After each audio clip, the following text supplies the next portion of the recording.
Assalamualaikum warahmatullahi wabarakatuh.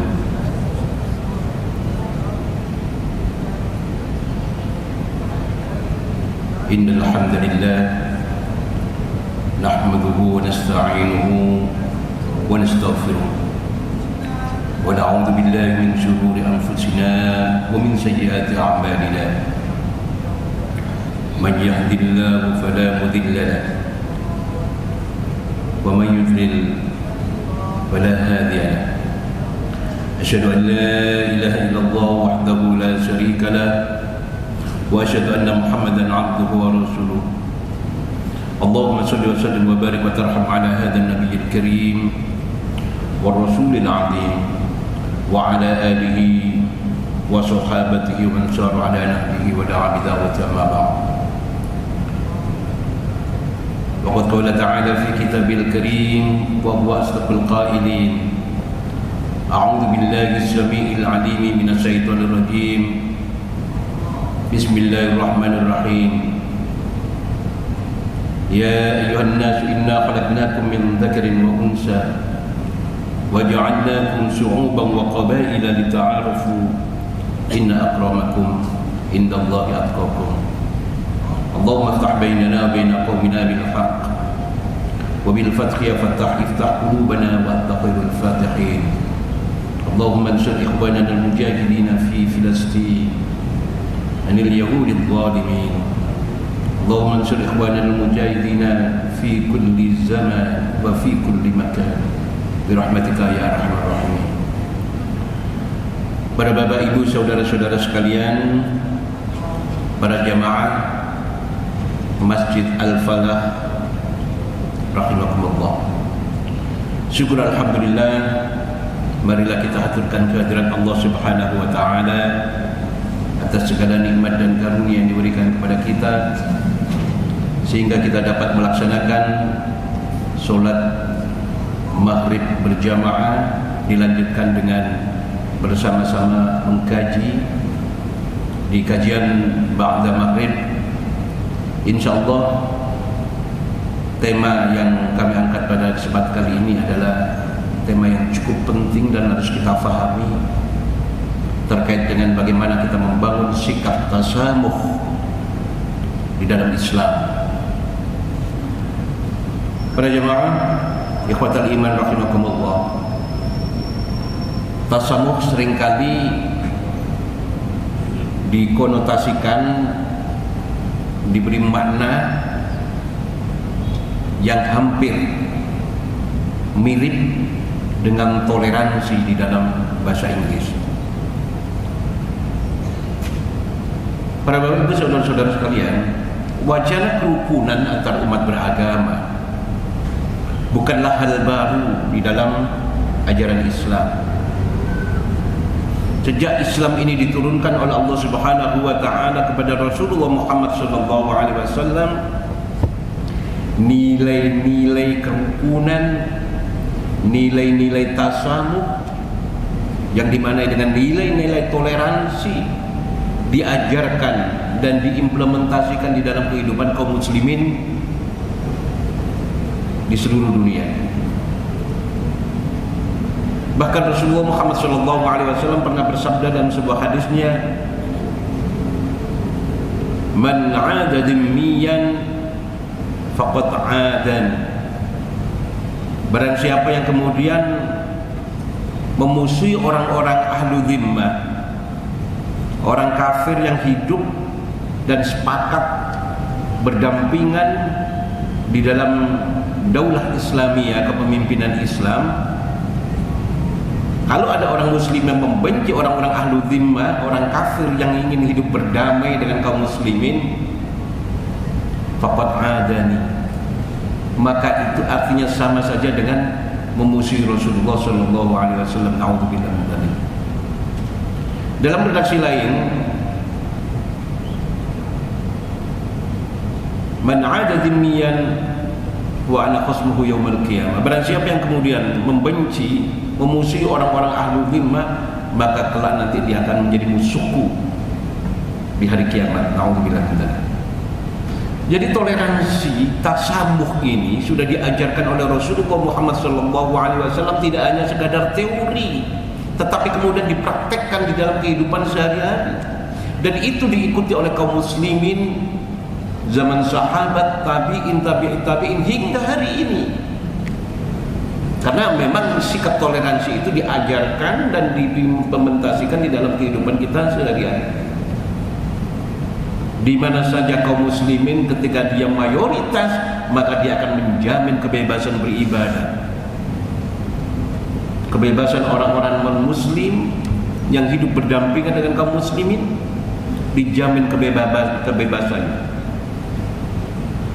Daulah Islamiyah dimanapun selalu melakukan itu, menjamin kebebasan beribadah, kebebasan untuk memiliki sesuatu, kebebasan untuk menjalankan syariat agamanya, termasuk di negeri kita Republik Indonesia. Oleh karena itu para jemaah, tasamuh itu adalah nilai yang sejak dulu diajarkan oleh Rasulullah Muhammad SAW dan hingga hari ini dipertahankan oleh kaum muslimin di seluruh dunia. Dan tasamuh, toleransi ini tidak hanya sesama umat Islam saja, kepada non-muslim itu juga dilakukan.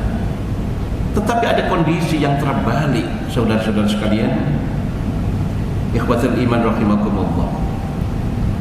Dengan non-muslim kadang-kadang kita toleran, tetapi dengan sesama muslim yang beda cara pandangnya, kita sudah pisah masjid, kita sudah bisa berkelahi, kita konflik. Oleh karena itu perlu kita pahami bagaimana Rasulullah Muhammad SAW mengajarkan sikap tasamuh, toleransi,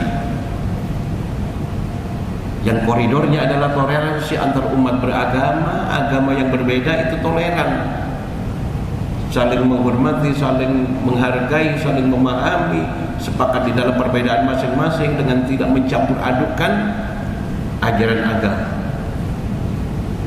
Itu sudah kita dekat dewasa, saudara-saudara sekalian, dengan umat lain. Toleransi koridornya juga adalah intern umat beragama, umat Islam dengan umat Islam, umat Nasrani dengan umat Nasrani yang beda madhab, yang beda organisasi, beda ormas, beda cara pandang. Jadi toleransi antar umat beragama, intern umat beragama, dan yang ketiga koridornya adalah toleransi antar umat beragama dengan pemerintah. Oleh karena itu kita dorong ini umat beragama agar memiliki toleransi. Pemerintah memiliki toleransi dengan umat beragama toleransi dengan pemerintah. Oleh karena itu hendaklah kemudian marilah kita dorong agar pengambil keputusan menggunakan prinsip-prinsip agama di dalam mengambil kebijakan-kebijakan publik yang berkaitan dengan untuk kemanfaatan dan kemaslahatan umat dan masyarakat. Ma'asyiral muslimin rahimakumullah. Apa beda antara tasamuh dengan toleransi? Yang hari ini banyak orang kemudian menyamakan antara toleransi dengan tasamuh. Secara terminologi, para bapak ibu saudara-saudara sekalian, toleransi dari bahasa Inggris, tolerance, sebagaimana dalam The New International Webster Comprehensive Dictionary of English Language, diartikan to endure without protest, menahan perasaan tanpa protes. Menahan perasaan tanpa protes, itu makna toleransi di dalam Kamus Webster Comprehensive Dictionary of English. Artinya para bapak ibu saudara-saudara sekalian, seseorang tidak berhak protes. Seseorang tidak boleh protes atas argumen orang lain, atas argumen orang lain yang disampaikan meskipun itu adalah gagasan yang salah. Seseorang tidak berhak protes terhadap argumentasi orang lain walaupun itu sesuatu yang salah, menyimpang dan bertolak belakang dengan prinsip-prinsip agama misalnya, maupun prinsip-prinsip keyakinan. Yang disebut toleransi itu adalah tidak boleh protes kalau ada orang memberikan argumentasi yang bertentangan sekalipun kita tidak boleh protes. Itu makna toleransi. Inilah toleransi dalam pengertian barat.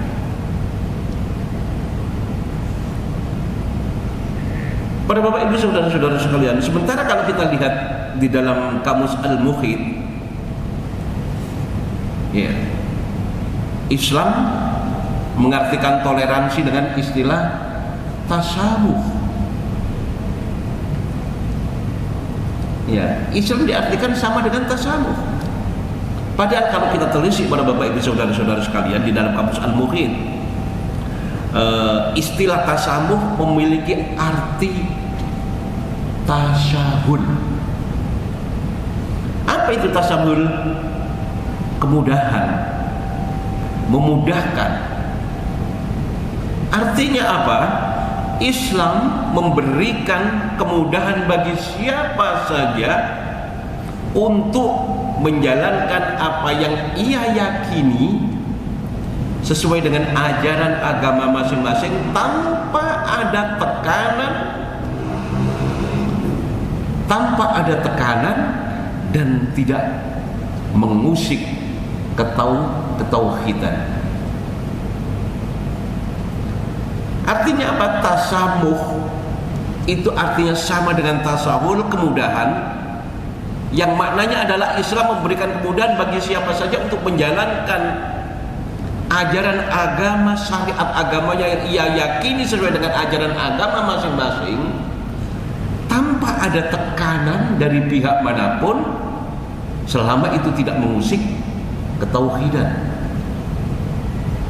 Kan beda jauh maknanya antara tasamuh dengan toleransi.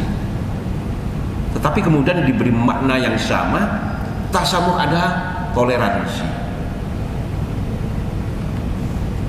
Itu kalau kita lihat di kamus. Pada jamaah, ada seorang akademisi yang bernama penulis Kamus Lengkap Islamologi, yaitu Bapak Harun Nasution.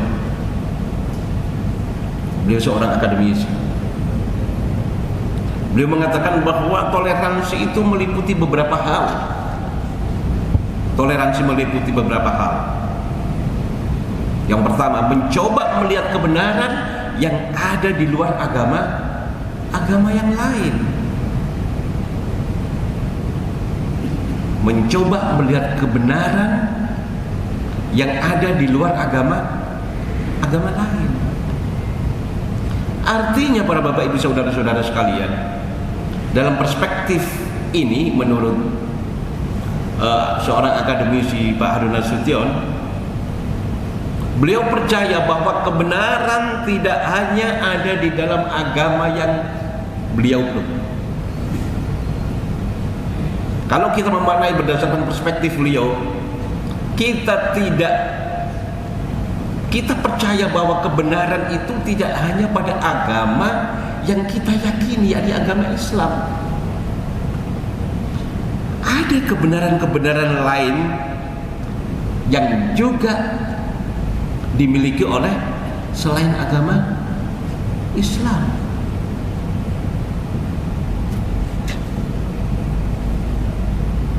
Para bapak ibu saudara-saudara sekalian, ini ada nuansa kita tidak yakin dengan kebenaran agama yang kita miliki, karena kita meyakini ada kebenaran lain yang dimiliki oleh agama-agama lain. Padahal Allah Subhanahu wa taala berfirman di dalam Al-Qur'an, "Wa may yabtaghi ghairal islami dina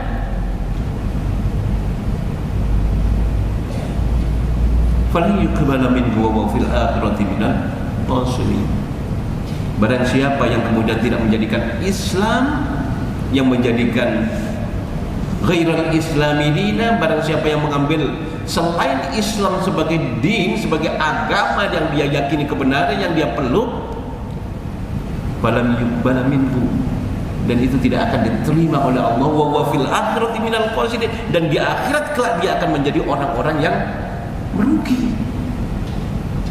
Kita ragu dengan kebenaran Islam, kita mengambil selain Islam sebagai din yang kita yakini, itu tidak akan diterima oleh Allah Subhanahu wa taala, dan kita di akhirat nanti akan menjadi orang yang merugi. Nauzubillah min dzalik. Inna dina indallahil Islam. Sesungguhnya agama yang diridhai di sisi Allah Subhanahu wa taala adalah agama Islam. Tetapi kemudian kalau perspektif yang ditawarkan oleh seorang akademisi ini melihat kebenaran di dalam agama lain selain agama yang kita yakini, artinya apa? Menurut akademisi ini, toleransi itu artinya adalah membina atau upaya membina rasa persaudaraan setuhan.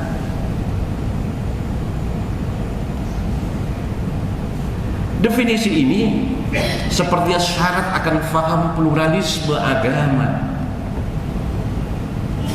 sebuah faham yang menganggap semua agama sama, semua agama benar.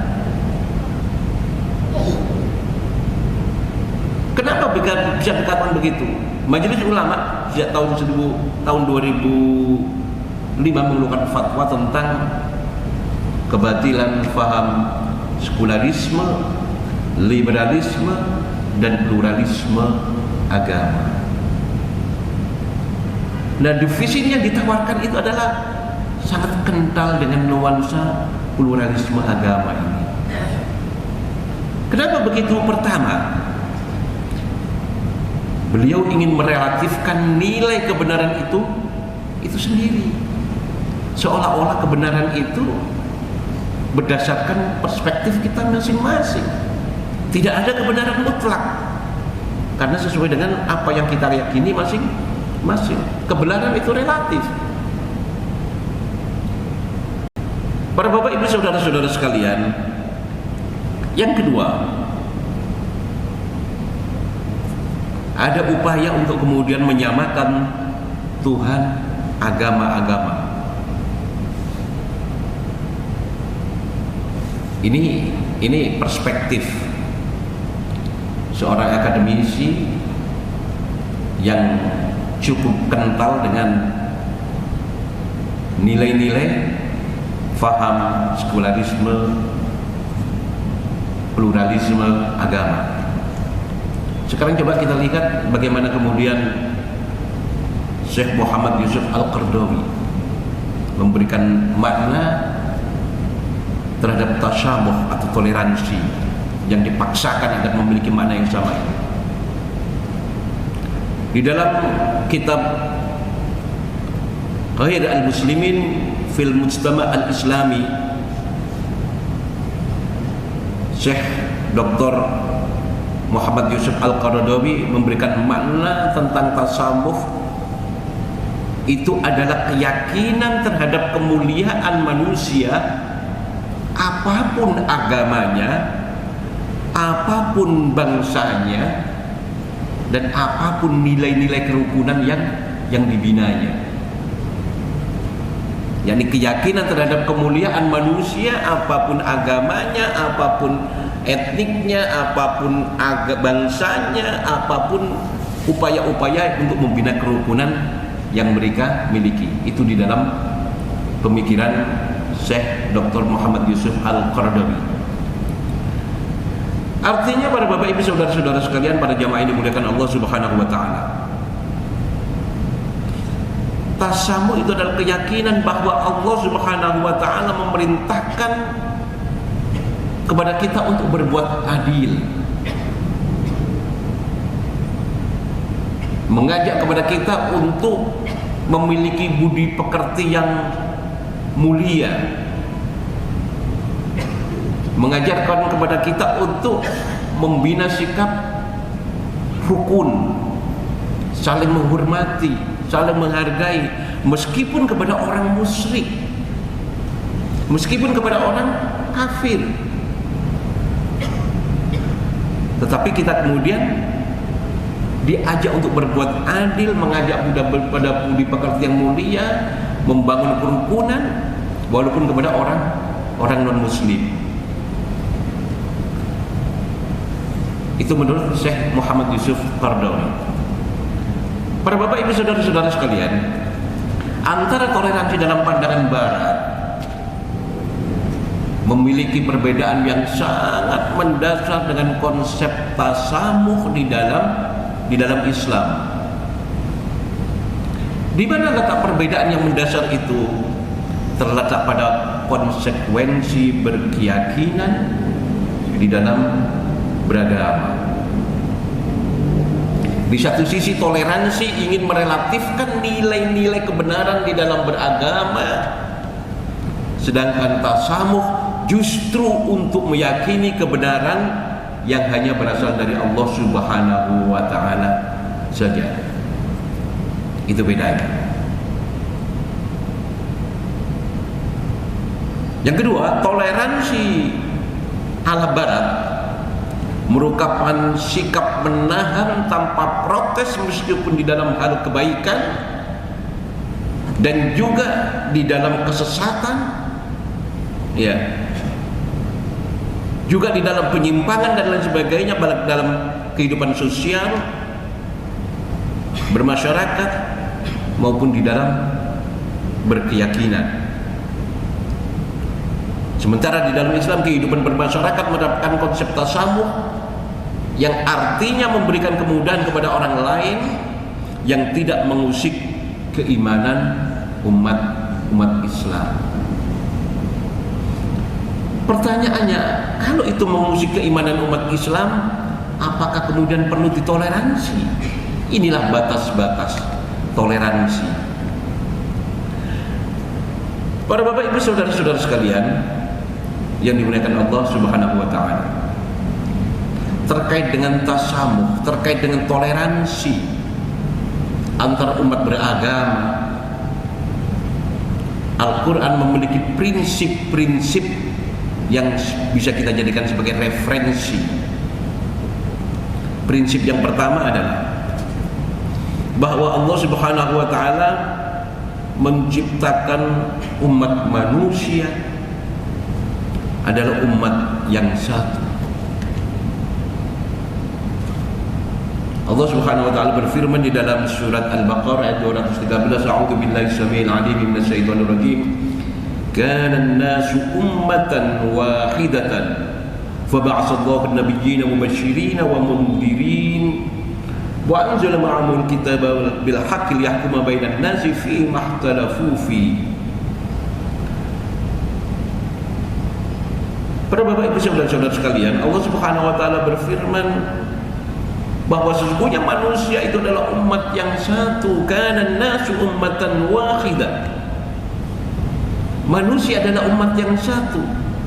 Kemudian setelah timbul perselisihan, fab'atsallahu an-nabiyyina mubasysyirin wa mundzirin, maka Allah mengutus para nabi sebagai pemberi kabar gembira, mubasysyirin wa mundzirin, dan sekaligus sebagai pemberi peringatan. Jadi Allah mengutus nabi sebagai pembawa kabar gembira, berita gembira, dan sekaligus sebagai pemberi peringatan.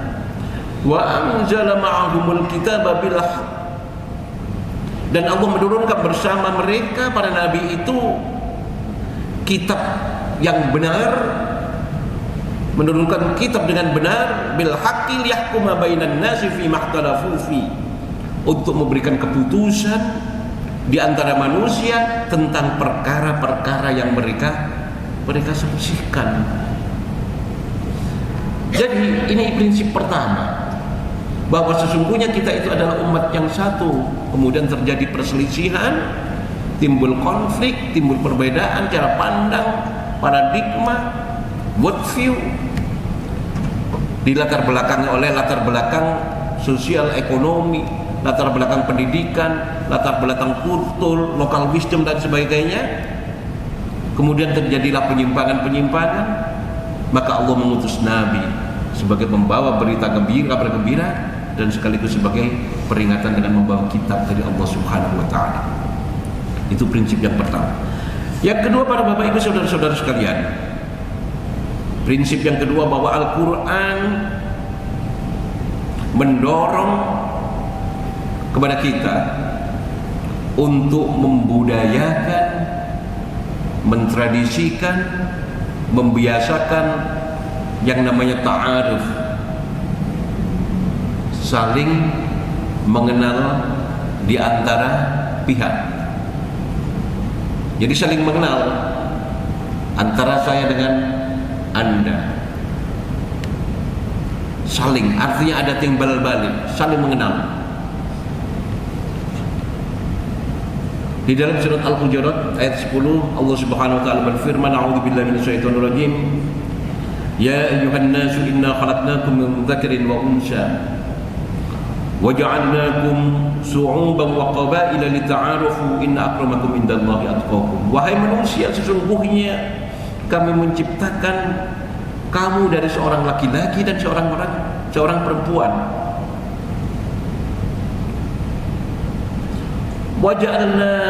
Waja'alnakum su'uban wa qabaila lita'arafu, dari laki-laki dan perempuan yang berbeda jenis kelamin ini.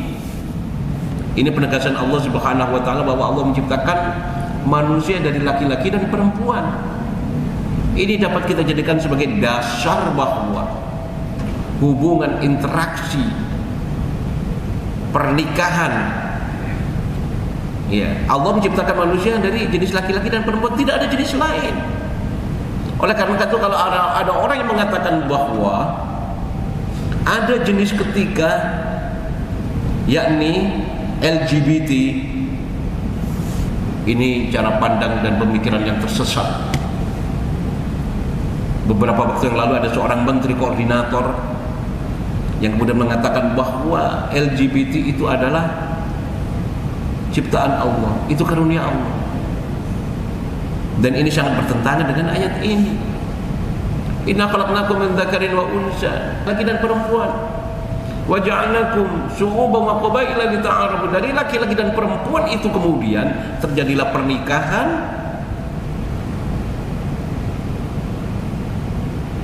Dari jenis yang berbeda ini terjadilah perkawinan yang akhirnya kemudian melahirkan keturunan sebagai bentuk ekspresi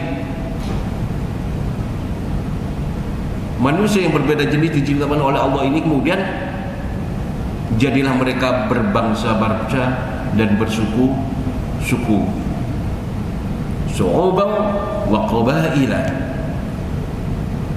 Dan ini terjadi di seluruh dunia, yang akhirnya melahirkan suku yang berbeda, bangsa yang berbeda, etnik yang berbeda, yang juga mempengaruhi pemikiran yang berbeda, cara pandang yang berbeda, paradigma worldview yang berbeda.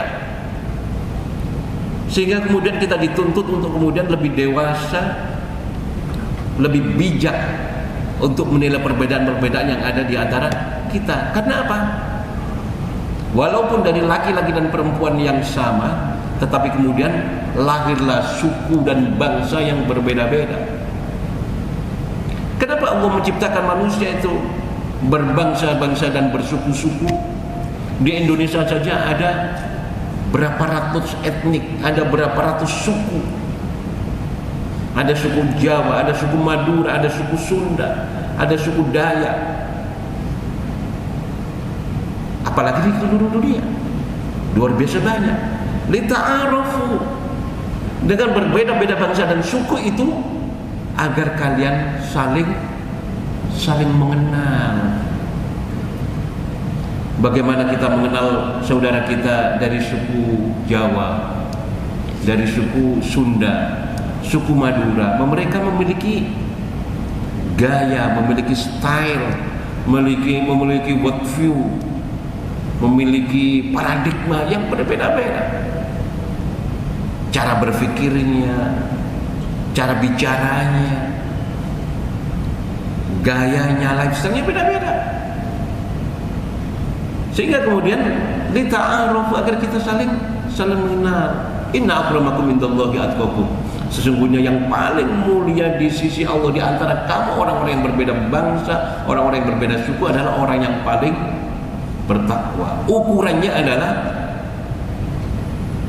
terbaik di antara suku dan bangsa itu adalah suku dan bangsa yang bertakwa kepada Allah Subhanahu wa taala. Itu prinsip yang kedua. Prinsip toleransi yang kedua adalah bahwa kita didorong oleh Islam, oleh Al-Quran untuk membudayakan, mentradisikan agar saling ta'aruf, saling berkenal. Kalau sudah kenal, kemudian tafahum, saling memahami. Ya. Kemudian ketika saling memahami, muncul takaful, saling membackup, saling melindungi. Para bapak ibu saudara-saudara, itu yang harus kita tradisikan sebelum kita melakukan yang namanya tasamuh. Prinsip dari Al-Quran ini harus kita budayakan. Yang ketiga, para bapak ibu saudara-saudara sekalian, bahwa tidak ada paksaan di dalam memeluk satu agama. Tidak ada paksaan di dalam memeluk satu agama. Di dalam surah Al-Baqarah, Allah Subhanahu wa taala menjelaskan la ikraha fid din. Tidak ada paksaan untuk memasuki agama Islam. Qad tabayyana ar-rusydu minal ghayy. Sesungguhnya telah jelas jalan yang benar daripada jalan yang sesat. Sehingga kemudian para bapak ibu saudara-saudara sekalian, orang yang menggunakan akal fikirannya, orang yang menggunakan hatinya, pasti akan tahu mana yang hak dan mana yang batil. Walaupun kebatilan itu dibungkus dengan bungkus yang rapi, orang-orang yang beriman kepada Allah Subhanahu wa taala akan bisa membedakan mana yang hak dan mana yang batil.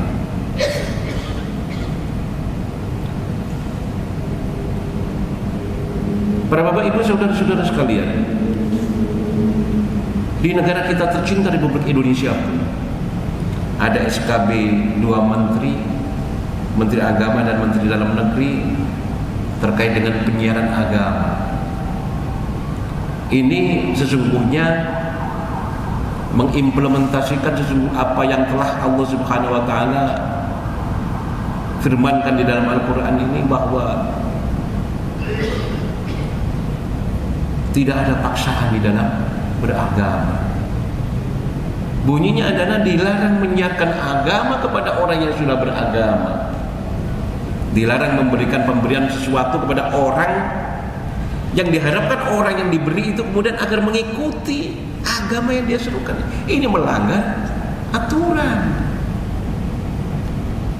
Tetapi anehnya, para bapak ibu saudara-saudara sekalian, beberapa waktu yang lalu DPRD Kota Surabaya menggagas tentang Raperda, rancangan peraturan daerah yang kemudian akan,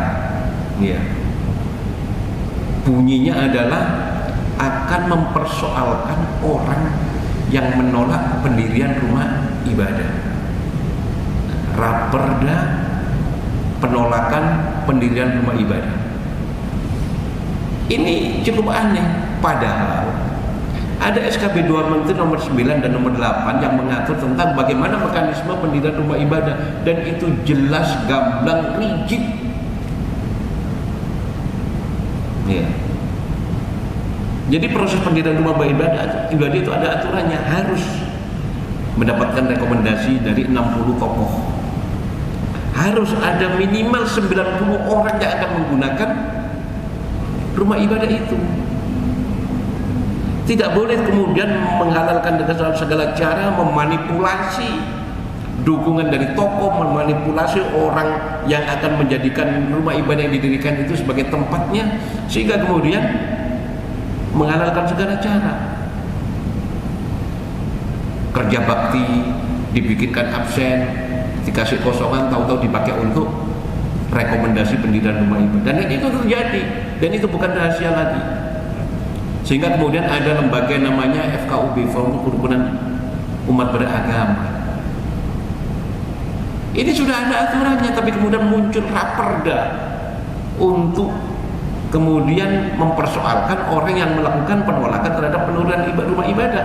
Kalau proses pendiriannya rumah ibadah itu tidak sesuai dengan aturan, mekanisme, ini kan memang harus ditolak. Dan akhirnya mereka juga melakukan judicial review terkait dengan SKB 2 Menteri ini. Tapi alhamdulillah kemudian ditolak oleh Mahkamah Agung. Upaya-upaya seperti ini banyak dilakukan oleh orang-orang yang kemudian memanfaatkan situasi tertentu untuk kemudian menyesatkan, memurtadkan. Inilah yang disebut sebagai harakatul irtad, gerakan-gerakan pemurtadan. Sampai Car Free Day yang ada di depan Masjid Al-Fani itu dimanfaatkan oleh mereka untuk kemudian memurtadkan kaum muslimin dengan seruan-seruan agama mereka. Umat Islam apakah ada yang begitu? Islam sangat menghargai toleransi. Dalam Islam dijelaskan la ikraha fiddin. Jadi tidak ada kemudian ajaran-ajaran atau anjuran-anjuran umat Islam untuk kemudian memaksa orang untuk masuk di dalam agama Islam. Ini prinsip yang ketiga yang bisa kita jadikan sebagai referensi untuk melakukan yang namanya tasamuh atau toleransi.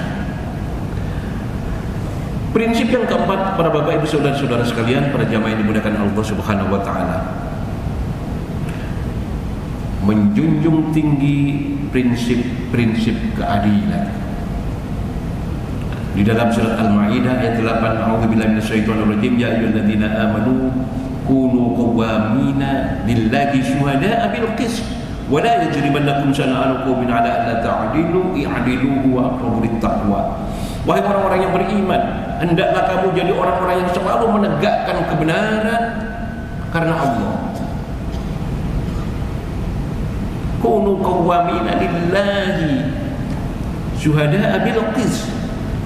Hendaklah kamu menjadi orang-orang yang selalu menegakkan kebenaran karena Allah dan menjadi saksi dengan adil. Wala yajrimannakum shana'anu qaumin ala ta'dilu ala alla ta'dilu. Janganlah sekali-kali kebencianmu terhadap satu kaum mendorong kamu untuk berlaku tidak adil. Ya'diluhu aqrabu littaqwa. Berlaku adillah, sesungguhnya dengan berlaku adil itu lebih dekat kepada takwa. Para bapak ibu saudara-saudara sekalian, mudah-mudahan kita diberi keberkahan oleh Allah Subhanahu wa taala agar kita mampu berlaku adil, kita mampu melakukan tasamuh, toleransi yang oleh Allah Subhanahu wa taala diajarkan kepada kita. Rasulullah Muhammad SAW mengamanatkan kepada kita. Mudah-mudahan kita diberi keberkahan oleh Allah Subhanahu wa taala agar menjadi orang-orang yang adil. Aku qouli hadza wa astaghfiru innahu wal ghafurur rahim. Assalamualaikum warahmatullahi wabarakatuh.